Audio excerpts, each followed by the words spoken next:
Noon ding hapon na yon, pinacheck ko, tunay nga pong nagbayad si Cassandra or yung kinatawan niya sa land bank sa pamamagitan po ng kopya ng deposit slip ng himigit kumulang mga 203,000 US dollars. So ito po sa pamamagitan ni Mr. Cunanan? Hindi po. Hindi pa? Nung pong kausap ko, ulitin ko po, nung kausap ko po si dating Secretary Harry Roque, gayon din po si Binibining Cassandra at kami nga po ni Attorney Jessa ang kaharap. Sabi po niya, habang nakikipag-usap po sila sa akin, meron na pong kinatawan na nagbabayad sa land bank. So para po ma-validate yung inulat, yung sinabi niya sa amin na yon, ang utos ko po kay Attorney Jesse, pakisubaybayan mo nga kung tunay na sila'y nagbayad nung araw na yon. Wala po siyang binanggit kung magkano. Ang sabi lang po niya, sila po ay kasalukuyang may kinatawa na silang nagbabayad dun sa land bank. Excuse me, Chair. Yes, Opo, sir. Sen. Madam Nancy. Chair, but yung dineposit nila, kulang pa din po yun. Opo. So, nung hapon nga po, sabi ko kay Attorney Jessa, pag alis na po nila, pakisubaybayan natin kung totoo yung sinasabing magdideposito sila.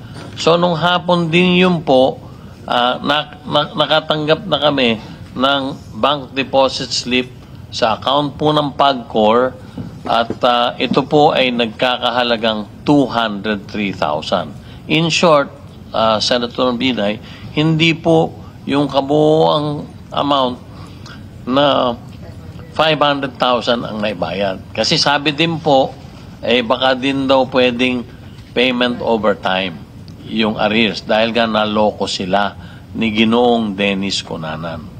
So, pagkatapos po noon, wala naman pong pakikipag-usap sa akin na si Attorney Harry Roque at nakapag-file po sila ng reapplication noong September 2023.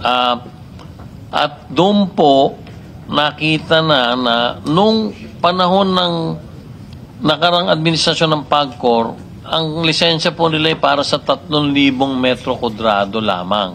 Pero dito po sa reapplication nila na natanggap po namin noong September 2023, 9,000 metro kwadrado na po ang ina-applyan nila. So triple na po sa original? 3 beses po doon sa original na napagkaloob sa kanilang lisensya ng PAGCOR noong panahon po nung nakarang administrasyon.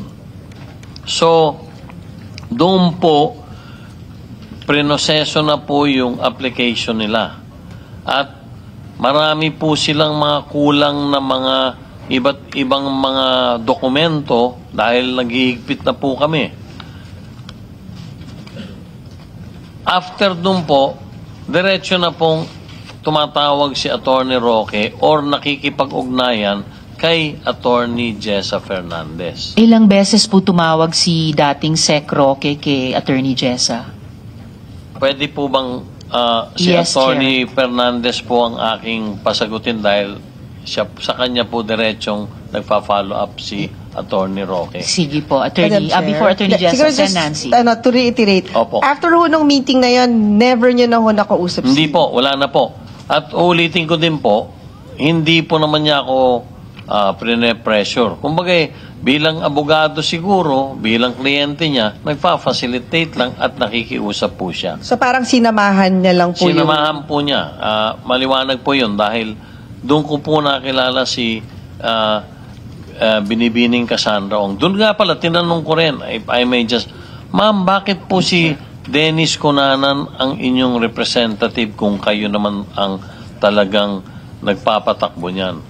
Noon daw pong panahon na nag-a-apply sila ng lisensya, siya daw po ay inadvisean ng kanyang abogado at ng PAGCOR na baka masyado siyang bata na maging authorized representative sapagkat nung panahon po na yon, noong 2020, kung di ako nagkakamali, ang banggit po niya sa akin, siya'y 19 na taong gulang lamang. Teenager. Oh, At sino so, pong abogado niya na nag-advise? Wala pong sinabi sila eh. Kaya sabi niya, ang pinili po namin ay si Mr. Dennis Conana na lang ang maging authorized representative ng kumpanya dahil siya naman ang nagpa-facilitate ng lisensya namin sa PAGCOR. Yun po ang ano niya. So, kung pahintulutan niyo po, sa akin po, sa tanong ni Senator Binay, hindi na po nakipag-ugnayan si Attorney Harry Roque. Si Attorney Jessa po na siyang head ng licensing, siya po ang nakakausap or nakaka-text,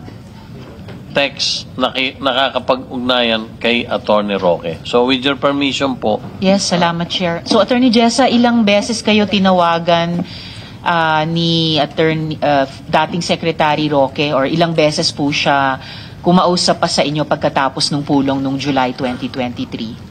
Ma'am, sa pagkakatrace ko po, 5 times po siya tumawag. Nagtatanong lang naman po siya kung ano po yung mga lacking documents na kailangan pang i-comply. Then, sinendan ko po siya ng listahan kung ano pa po yung kailangan nilang i-comply at nag-reply po siya doon ng salamat. And then, isang beses din po, nag-message po siya na ini-inform lang po ako na nag-retain po sila ng lawyer for the AMLAC filing at it will be filed in 3 weeks latest. Thanks and FYI. Then, 2 beses po na tawag niya, hindi ko po nasagot dahil po meron po akong meeting. And then, 1 beses po ay nagpa-follow up po ulit siya kung ano po yung status ng application nila ng Lucky South. Yun lang. So, lahat-lahat po, Attorney Jessa, may isang text si dating Sec Roque, may 5 tawag na nakapag-usap kayo, plus 2 tawag na hindi nyo nasagot yung tawag nila, plus 1 follow-up pa. So, lahat-lahat, 9 na beses siya, si dating Sec Roque, nag-follow up sa inyo? 6 lang po, ma'am. Bali, 6. tatlong nasagot, 2 hindi po nasagot. And then, nung May 14, 2024 po, in-inform ko po siya ng decision po namin na i-deny yung application ng Lucky South because nakakita na po talaga kami ng reason para po hindi na po talaga sila bigyan ng lisensya at that time. Salamat po. So, 6 in total yung pag-follow up niya. Medyo marami pa rin. Usually, 3. Ano na yun par for the course na, pero doble pa doon, 6. So, Attorney Jessa, so ito po, na-load na po namin yung itong slide na ito. Ito po yung naka-flash ay official attachment sa application ng Lucky South 99. Tama po ba?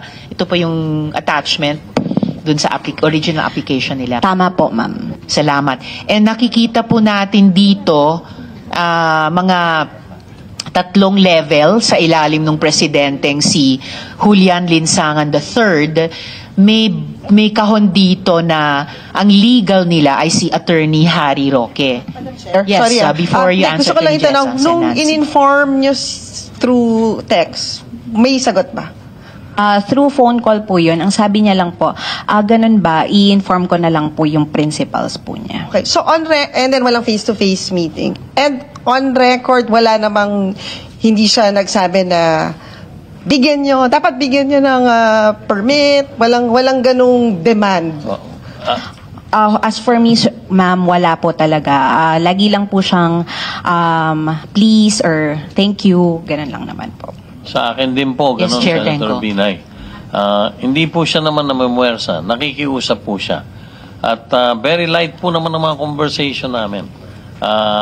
Sabi nga niya, ulitin ko, sinamahan ko ito aggrieved party daw nga. So wala akong scenario na ng braso siya. Wala po. Liniliwanag ko po yun sa harapang ito. Okay. Thank you, Madam Chair. Salamat din po, ma'am. Thank Chair, you, if Sen I may. Nancy. Salamat, Chair. Yes, Jinggoy. So, si Attorney Roque, ginagampanan lang niya yung trabaho niya bilang abogado. Maaari pong ganun dahil siya po ay nagsabing gusto niyang tulungan. Siya ay abogado nga ni Binibining Cassandra Ong. At doon nga po ay lumabas muli sa bagong application na po noong September 2023 na siya na po ang legal head doon sa organizational chart po na sinamit po na reapplication ng nasabing kumpanya. Okay, thank you. Mr. Chairman, nabanggit niyo yung pangalan ni Dennis Cunanan. Kilala niyo ba? Hindi ko po kilala. Nababasa ko lang po nung araw. Just to give you an additional information, this person, itong Dennis Cunanan, itong pangalan ito, rings a bell to me. Dahil he was a former deputy director of TLRC, yung Technology and Livelihood Resource Center, no? And he was also involved during the investigation of the pork barrel here in the Senate. And he was convicted. 3 TLRC executives get 26 years for this pork scam. So itong taong ito ay convicted felon. All right, just to give you an additional information. Salamat, Sen. Jinggoy. So, mabalik lang dito sa slide na ito, no? So, malinaw po, nakalagay sa legal ng Lucky South 99 si Attorney Harry Roque. So, tama po ba itong binabasa ko? Yes, ma'am. I Attorney confirm Jessa. po na pinasa po nila yung Confirm. document. Salamat po. Kasi kung tama nga, ito'y taliwas sa kanyang sinabi sa media na Whirlwind Corporation lang ang kanyang representation. Samantalang dito sa organizational chart ng Lucky South 99, malinaw na legal siya. So, hindi siya nagsabi ng totoo sa media. Nagsinungaling siya sa media.